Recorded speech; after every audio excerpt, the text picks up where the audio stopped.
গঙ্গাসাগর মেলা প্রতি বছর মকর সংক্রান্তির সময় হয়। পশ্চিমবঙ্গের সাগরদ্বীপ অঞ্চলে প্রতি বছর জানুয়ারি মাসের মাঝামাঝি নাগাদ শুরু হয়। এটি মকর সংক্রান্তির দিনের আগের দিন থেকে শুরু হয়, অর্থাৎ 2 দিন ব্যাপী হয়ে থাকে।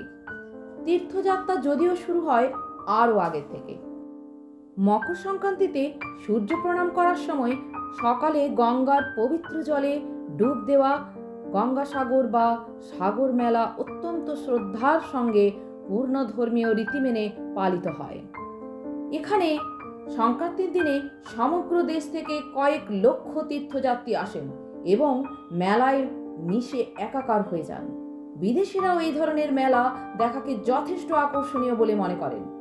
এই সংস্কৃতির মহামেলন ক্ষেত্রে বহু মানুষ আত্মিক শান্তি বা সান্ত্বনা পেতে দূর দূরান্ত থেকে দৌড়ে আসেন।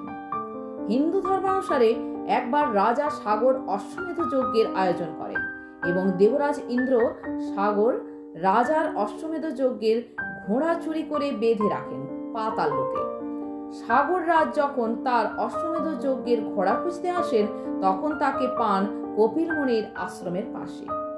রাজা সাগর মনে করেন কপিল মুনি তার যজ্ঞের ঘোড়া চুরি করেছেন।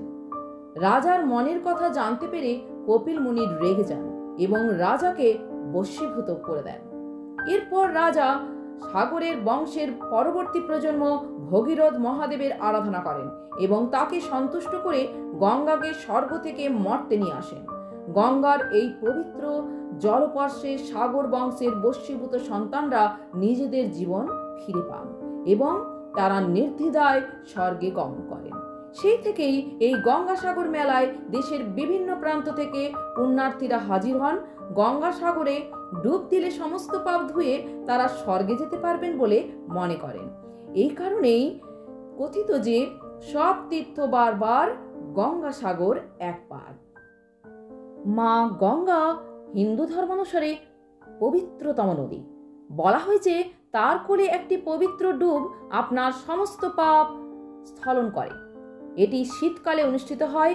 গঙ্গার জল সাথে ঠান্ডা হাওয়া বয়, কিন্তু ভক্তরা এখনো নবচ্ছ্বাস খুঁজতে এই ঠান্ডা জলে ডুব দেয়, কারণ তারা বিশ্বাস করেন এটি বছরের সবচেয়ে শুভ দিন।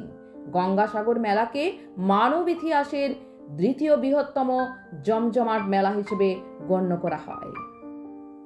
সবশেষে বলা যায়, গঙ্গাসাগর বাংলার প্রাচীনতম ও বৃহত্তম এক মহাতীর্থ, যার উল্লেখ ভারতীয় মহাকাব্য রামায়ণ ও মহাভারতেও পাওয়া যায়।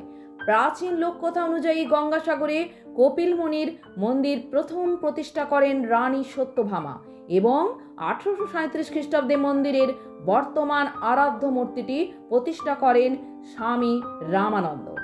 এ এক মহান ঐতিহ্য, যার আলোকে লক্ষ লক্ষ ভক্তের সমাগমে আজও জ্বলজ্বল করছে। আপনি গঙ্গাসাগর মেলায় প্রজ্বলিত প্রদীপ ও জপমান্তের দৃশ্য কখনো ভুলতে পারবেন না। মনে হবে আপনার আত্মা মোক্ষ লাভ করেছে এবং আপনি পুনরুজ্জীবিত হয়েছেন। ধন্যবাদ।